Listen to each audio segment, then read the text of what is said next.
अपने सीट पे नमाज पढ़िए। नमाज अपनी सीट पे पढ़िए।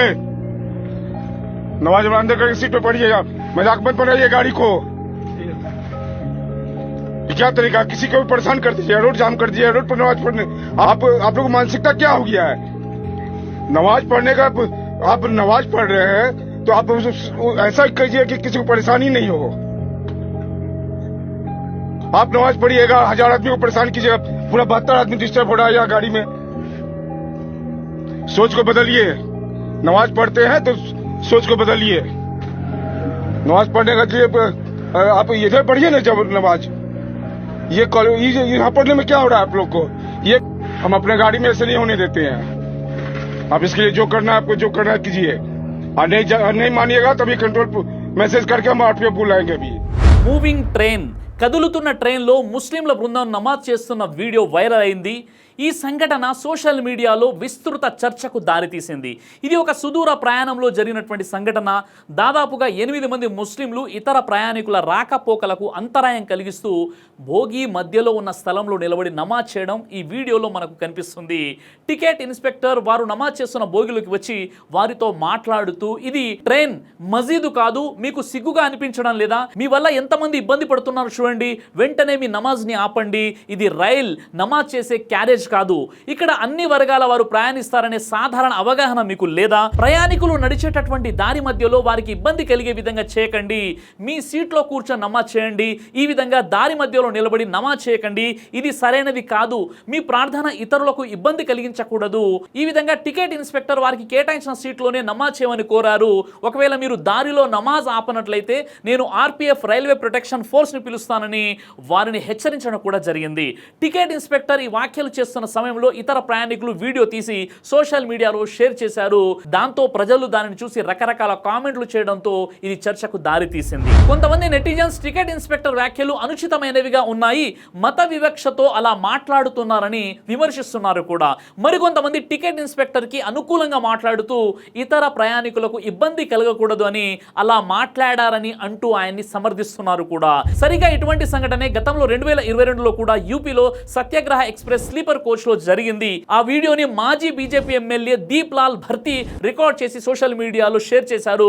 దానిని రైల్వే ప్రొటెక్షన్ ఫోర్స్ ఇన్వెస్టిగేషన్ కూడా చేయడం జరిగింది. అయితే ఈ విధంగా కదులుతున్న రైలు బోగీలోని మధ్యలో ప్రజలకు ఆటంకం కలిగిస్తూ ఎవరైతే నమాజ్ చేశారో ఈ విషయంలో బ్రదర్ సిరాజ్ గా నా అభిప్రాయం ఏంటి? వారు చేసింది కరెక్టా లేక రాంగా? మీరేమంటారండి అంటే నేను ఖచ్చితంగా ఈ విషయాన్ని ఖండిస్తున్నాను, వారు చేసింది తప్పు అని. ఏది ఏమైనప్పటికీ మన ముస్లిం సోదరులు తమ పద్ధతిని మార్చుకుంటేనే మంచిది. ఎందుకంటే ప్రవక్త ముహమ్మద్ సల్లల్లాహు అలైహి వసల్లం వారు మనకి బోధించారు, దారిలో ఇతరులకి హాని కలిగించేటటువంటి వస్తువులను మీరు తీసేయండి, తద్వారా అల్లా మీ ఖాతాలో పుణ్యాలను రాస్తాడు అని చెప్పడం జరిగింది. అంటే దారిలో ఇతరులకు హాని కలిగించే వస్తువులని తీసేయండి అని బోధించినటువంటి ధర్మం ఇస్లాం ఇలా దారి మధ్యలో నలుగురికి ఆటంకం కలిగిస్తూ నమాజ్ చేయండి అని బోధిస్తుందా? ఒక్కసారి మీ అంతరాత్మని మీరే ప్రశ్నించుకోండి. కాబట్టి ముస్లిం సోదరులు తమ యొక్క నమాజ్ని ఎక్కడ ఉన్నా కానీ ఎవరికి ఇబ్బంది కలిగించకుండా చేయాలని నేను కోరుతున్నాను. అలాగే మనం నమాజ్ చదువుతున్నామంటే మనం అల్లాపై ఉపకారం చేయట్లేదు, లేదా ప్రజలపై ఉపకారం చేయట్లేదు, మనపై మనమే ఉపకారం చేసుకుంటున్నాం. ఎందుకంటే ఇది మనపై ఫరజ్, విధి కాబట్టి. అంటే నమాజ్ అనేది పూర్తిగా వ్యక్తిగతమైనటువంటి విషయం కాబట్టి అది ప్రజలకు ఇబ్బంది కలిగేలా పబ్లిక్ ప్లేస్లో, ట్రైన్లో లేదా బస్సుల్లో ఇతరులకు ఇబ్బంది కలిగించేలా చేయకూడదు. వారికి కేటాయించిన సీట్లోనే నమాజ్ చదువుకుంటే ఎవరికి అభ్యంతరం అనేది ఉండదు. అలా కాకుండా ట్రైన్లో బోగిల మధ్యలోని, అది కూడా జమాత్తో నమాజ్ చదువుతూ వచ్చిపోయే వారికి ఇబ్బంది కలిగించేలా నమాజ్ చదివినట్లయితే అది మంచి విషయం ఎంత మాత్రం కాదు. పైగా ప్రవక్త ముహమ్మద్ సల్లల్లాహు అలైహి వసల్లం ఇలాంటి వ్యక్తుల్ని ఖండించారు కూడా. దైవ ప్రవక్త ముహమ్మద్ సల్లల్లాహు అలైహి వసల్లం ఈ విధంగా తెలియజేశారు, ఆ వ్యక్తి ముస్లిం కాజారుడు, ఎవరి చేష్టల ద్వారానైతే తన పొరుగువారు అశాంతికి గురవుతారో అలాంటి వ్యక్తి అసలు ముస్లిమే కాదు అని ప్రవక్త ముహమ్మద్ సల్లల్లాహు అలైహి వసల్లం తెలియజేశారు. మరి మీరు చదువుతున్నటువంటి నమాజ్ కారణంగా ఇతరులకు ఇబ్బంది మరియు అసౌకర్యంగా ఉన్నట్లయితే ఆ నమాజ్ ఎలా అంగీకరించబడుతుంది? మీరు ఎలా ముస్లింలుగా పరిగణించబడతారో ఒక్కసారి మీ అంతరాత్మని మీరు ప్రశ్నించుకోండి. నా యూట్యూబ్ ఛానల్లోని చాలా మంది ముస్లిమేతరులు నా యొక్క ఛానల్ని సబ్స్క్రైబ్ చేసి ఉన్నారు.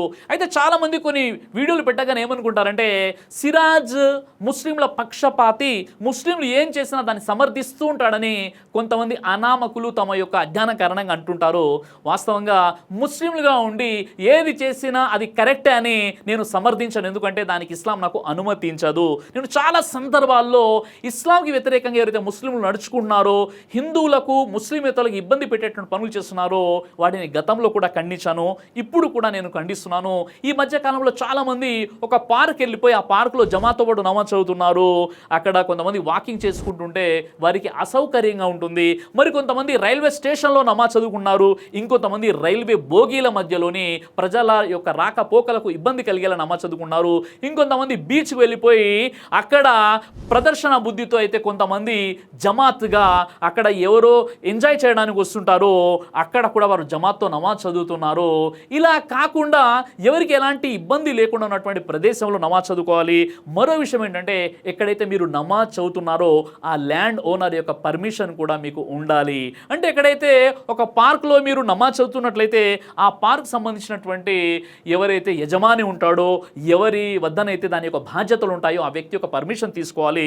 అలా పర్మిషన్ తీసుకోకుండా ఎక్కడ పడితే అక్కడ జానిమాజులు వేసేసి ఏదన్నా కూడా పరిచేసి పెద్ద గొంతుతో ఒక జమాత్గా నమాజ్ చదువుకోవడం, దీనికి ఇస్లాం ఎక్కడ అనుమతిస్తుందో ఒక్కసారి మీరే మీ యొక్క నాలెడ్జ్ వెలుగులో మీరు పరిశీలించేటటువంటి ప్రయత్నం చేయండి. అయితే మన సమాజంలో ఉన్నటువంటి ముస్లింలు కొంతమంది అజ్ఞానులు చేసేటువంటి ఇలాంటి పనుల కారణంగా, ఏ విధంగా అయితే ట్రైన్ బోగి మధ్యలో వీళ్ళు నమాజ్ చదువుకున్నారో, ఇలాంటి అజ్ఞానుల చేసేటువంటి పనుల కారణంగా కొంతమంది స్వార్థపరులు పని కట్టుకొని కూర్చున్నారు. ముస్లింలు చేసే ప్రతి విషయాన్ని భూతద్దంలో చూస్తూ అందులో ఏమైనా పొరపాట్లు కనిపించినట్లయితే దాన్ని హైలైట్ చేస్తూ తమ స్వార్థ రాజకీయ ప్రయోజనం పొందే ప్రయత్నంలో ఉన్నారు. అలాంటి వారికి ఇలాంటి విషయాలు ఊతం అందిస్తాయి. కాబట్టి ముస్లింలారా తస్మాత్ జాగ్రత్త. మీ అజ్ఞానం మరియు మీ అవగాహన రాహిత్యం, ఇస్లాంపై సరైనటువంటి అవగాహన లేని కారణంగా మీరు చేసే అజ్ఞానపు పనుల కారణంగా పూర్తి ముస్లిం సమాజానికి, ఇస్లాం ధర్మానికి చెడ్డ పేరు తీసుకురావద్దని నేను సవినయంగా మనవి చేసుకుంటున్నాను. అల్లాహ్ సుబ్హానహు వ తఆలా మీకు నాకు మనందరి కూడా ఒక నిజమైనటువంటి ముస్లింగా జీవితం గడిపేటువంటి సద్బుద్ధిని ప్రసాదించుగాక. ఆమీన్ యా రబ్బుల్ ఆలమీన్. దైవ ప్రవక్త ముహమ్మద్ సల్లల్లాహు అలైహి వసల్లం వారు తెలియజేశారు, కడుపుకు సంబంధించినటువంటి అన్ని రకాల వ్యాధులకు అద్భుతమైనటువంటి ఔషధం తల్బీనా. ఇది దైవ ప్రవక్త వారి సున్నత్. మంచి ఆహారం, ఇమ్యూనిటీ బూస్టర్, ఇందులో షిఫా ఉంది. ఇది మంచి ఔషధంగా కూడా పనిచేస్తుంది. కాబట్టి పిల్లలు అయినా పెద్దలు అయినా ఎవరైనా దీనిని ఉపయోగించవచ్చు. అలాగే ఖురాన్లో దైవం తెలియజేశాడు, తేనెలో మీకు స్వస్థత ఉంది అని. కాబట్టి స్వచ్ఛమైనటువంటి తేనె కోసం మీరు సంప్రదించండి. అలాగే షాహీ హల్వాను మీరు తప్పనిసరిగా ఉపయోగించి మీ దాంపత్య జీవితంలో మంచి అనుభూతిని పొందండి. ఇందులో ఎలాంటి సైడ్ ఎఫెక్ట్స్ లేవు. ఇది కంప్లీట్గా హెర్బల్ ప్రొడక్ట్స్తో తయారు చేయబడినటువంటిది. కాబట్టి ఇక్కడ కనిపిస్తున్నటువంటి ఈ నెంబర్స్కి కాల్ చేసి మీరు ఇప్పుడే ఈ ప్రోడక్ట్ని ఆర్డర్ చేసుకోవచ్చు. కొరియర్ ఫెసిలిటీ కూడా ఉంది.